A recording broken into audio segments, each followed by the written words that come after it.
New market থানা থেকে আসামি ছিনিয়ে নেওয়ার চেষ্টার সময় বেশ কয়েকজন পুলিশ সদস্য আহত হওয়ার ঘটনা ঘটেছে।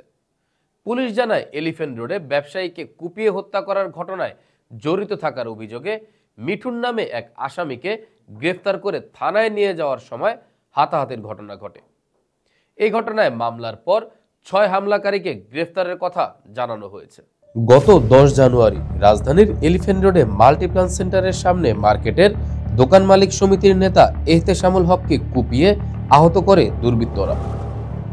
এই ঘটনায় জড়িত থাকার অভিযোগে মিঠুন নামের স্থানীয় এক যুবককে শুক্রবার ভোরে গ্রেফতার করে নিউ মার্কেট থানা পুলিশ। পূর্বাচল 300 ফিট এলাকা থেকে গ্রেফতার করা হয় তাকে। আসামি ছিনিয়ে নিতে পুলিশ সদস্যদের উপরে হামলা চালায় তারা।